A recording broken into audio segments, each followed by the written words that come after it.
Aujourd'hui, le thème de notre causerie, c'est vendre votre principal métier. Pourquoi est-ce que j'ai décidé de choisir ce thème? C'est parce que, après une analyse holistique et transversale, je me suis rendu compte que toute notre vie consiste à vendre.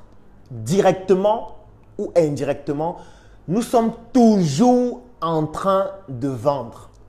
Que ce soit un produit, que ce soit un service, ou alors que ce soit de nous vendre globalement en ce qui concerne nos connaissances, nos compétences, notre réseau relationnel ou toute autre chose dont nous disposons. Qu'importe votre secteur d'activité, votre travail au quotidien consiste à vendre exclusivement, directement ou indirectement. Il n'existe aucun métier dans lequel on ne vend pas. Aucun métier. Si vous connaissez un métier dans lequel vous n'êtes pas obligé de vendre, que ce soit directement ou indirectement, vous me donnez le nom du métier en commentaire et je vais vous démontrer que dans ce métier, vous êtes obligé de vendre. Il n'existe aucun métier dans lequel on ne vend pas.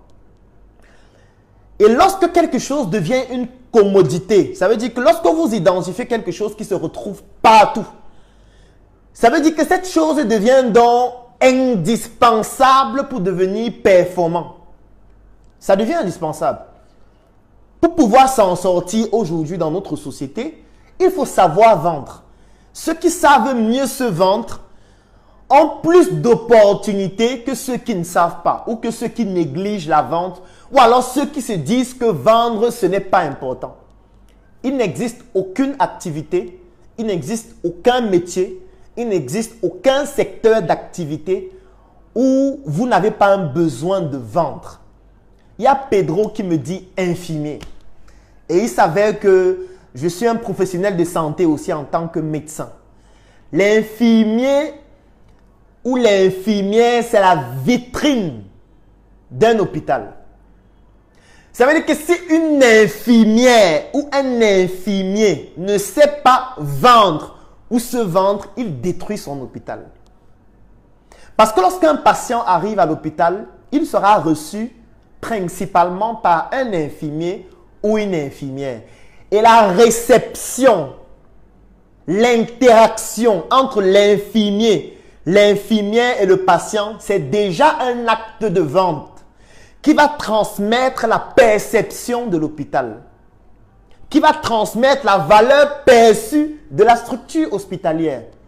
Ça veut dire que si l'infirmière reçoit mal le patient va garder une mauvaise perception de la structure hospitalière. Et s'il garde une mauvaise perception de la structure hospitalière, ça réduit la probabilité qu'il puisse revenir dans cette même structure hospitalière ultérieurement. Et qu'est-ce que ça veut dire si ça se produit avec 10 patients par jour, avec 20 patients par jour, avec 30 patients par jour? Ça veut dire 300 patients pendant 10 jours. Ça veut dire en un mois, ça fait près de 1000 patients qui vont commencer à se dire que cette structure hospitalière n'est pas crédible parce que les infirmiers et les infirmières ne reçoivent pas bien les patients. Et si sur les plus de 900 patients qui vont trouver que la perception n'est pas bonne dans cette structure hospitalière et qui vont se poser la question de la pertinence de toujours y revenir, s'il y a seulement 10% qui décident radicalement de ne plus venir dans cette structure hospitalière, sur 900 personnes, ça fait 90 personnes qui ne viendront plus dans cet hôpital. Et si ces personnes dépensaient en moyenne 10 000 à l'hôpital, si vous faites 90 personnes multipliées par 10 000, vous voyez combien d'argent l'hôpital paie par mois? Juste parce que l'infirmière ne reçoit pas bien les patients, juste parce que l'infirmière ne parle pas bien aux patients, juste parce que l'infirmier ne donne pas les bonnes informations qu'il faut aux patients, juste parce que l'infirmier n'est pas souriant, n'est pas rassurant vis-à-vis du patient qui est dans la détresse ou alors de son garde malade qui est dans la détresse par rapport à son patient qui est peut-être dans le coma ou à son enfant qui est en train de convulser. En fait, l'infirmier et l'infirmière ont l'obligation d'être des excellents vendeurs. Parce que ce sont des points de contact d'une structure hospitalière. Et tous les points de contact d'une structure doivent être des excellents vendeurs. Je ne dis pas des vendeurs, je dis des excellents vendeurs. Parce que quand vous êtes un point de contact, ça veut dire que vous êtes directement en contact avec les clients, directement en contact avec les patients, que ce soit au téléphone, que ce soit en écrivant, que ce soit en rédigeant des mails que vous allez envoyer, que ce soit en faisant des messages, que ce soit en interagissant de manière physique. Ça veut dire que vous portez entre vos mains, dans votre bouche, par votre manière de vous habiller, par votre manière de vous présenter, vous êtes la vitrine de votre structure. Vous représentez la valeur perçue de votre entreprise. Ça veut dire que le comportement que vous allez adopter, s'il n'est pas optimal, il dégrade la valeur perçue de votre structure. Et si elle est dégradée, qu'est-ce que ça entraîne? Ça diminue les ventes. Ça diminue le chiffre d'affaires. Et si le chiffre d'affaires de votre entreprise diminue, la question que vous devez vous poser, c'est comment est-ce que votre patron fera pour vous payer? Comment est-ce qu'il fera? Parce que votre salaire provient de la plus-value générée par votre entreprise. Si votre entreprise vend par exemple des stylos, ça veut dire que votre entreprise doit vendre des stylos afin de pouvoir couvrir les charges qui ont permis de pouvoir obtenir ces stylos-là, afin de pouvoir couvrir les charges qui tournent autour de l'entreprise, comme par exemple le loyer, comme par exemple les salaires, comme par exemple tout ce que vous êtes en train de faire, et c'est la plus-value qui va permettre à l'entreprise soit de pouvoir réinvestir, soit de pouvoir effectuer les épargnes, etc. Ça veut dire que votre salaire provient de la performance de votre entreprise. Donc, si vous, en tant qu'un infirmier, en tant qu'une infirmière, vous n'êtes pas un excellent vendeur ou une excellente vendeuse, et que votre comportement, votre attitude, votre tenue, votre manière de vous comporter ne permet pas à votre entreprise, à votre structure hospitalière, dans le cas hospitalier, de pouvoir transmettre à travers votre manière d'être, de paraître et de vous comporter une image pertinente de votre structure hospitalière qui puisse permettre à ce qu'elle puisse avoir une valeur beaucoup plus importante, en fait, ça va dégrader cette valeur et votre salaire est en danger. Votre salaire est en danger si vous n'êtes pas un bon vendeur. Même si vous êtes salarié. C'est-à-dire que si vous êtes salarié dans une entreprise et vous n'êtes pas un bon vendeur, votre salaire est en danger. Parce que votre salaire provient des performances économiques de votre entreprise. Performances économiques qui dépendent du travail que vous faites.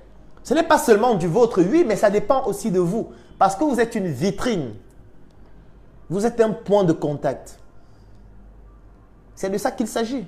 Il n'existe aucun métier dans lequel vous n'avez pas besoin de savoir vendre. Ça n'existe pas. Qu'importe votre secteur d'activité, vous devez savoir vendre ou vous vendre. Un mois pour augmenter vos ventes et tripler votre chiffre d'affaires. C'est un programme de formation qui va se dérouler sur 4 semaines.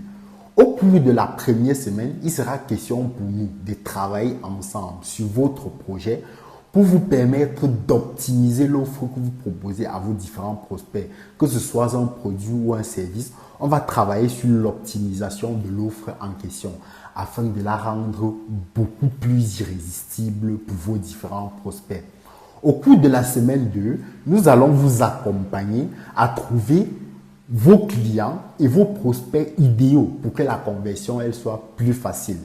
Au cours de la 3e semaine, justement, on va travailler avec vous sur la conversion de ces différents prospects que vous avez obtenus en des clients. Et au cours de la 4e semaine, on va travailler sur un élément qui est fondamental dans la vente, celui de la fidélisation.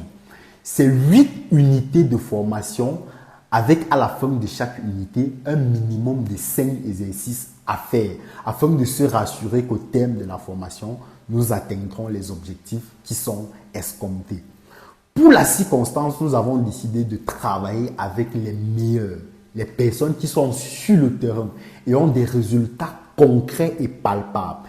Et c'est la raison pour laquelle nous avons décidé, par exemple, pour cette formation, de travailler avec le docteur Claudel Mundissier, avec Charlie Despot, dont on ne présente plus, avec Paulian, dont on ne présente plus en ce qui concerne le suivi client et le SAV.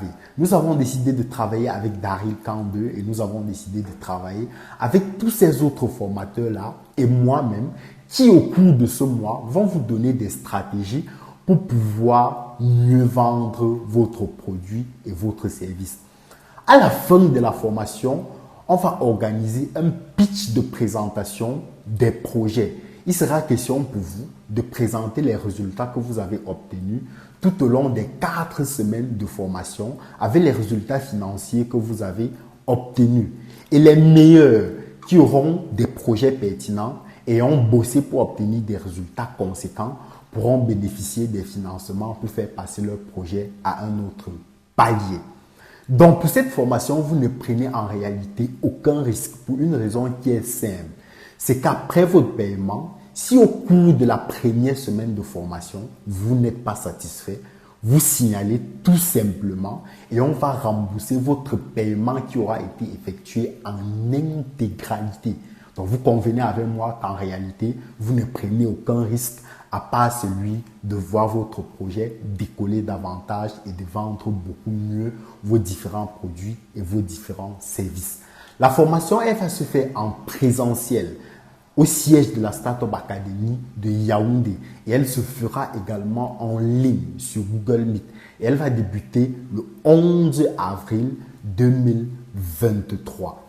Elle se déroulera chaque semaine les mardis, les mercredis et les lundis à partir de 16 heures précises, heure du Cameroun.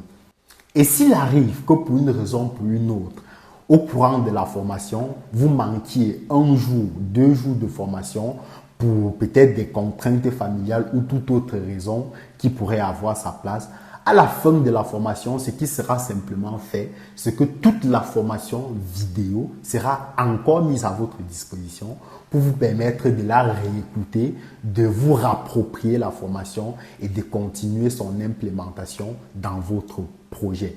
Cette formation ne prendra que 50 places uniquement. Elle ne prendra que 50 places.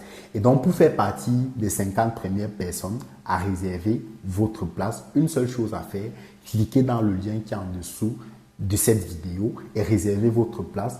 Nos équipes vont vous contacter afin que vous puissiez rejoindre cette aventure et qu'au courant du mois d'avril, nous travaillons à augmenter vos ventes et surtout à tripler votre chiffre d'affaires. À très bientôt.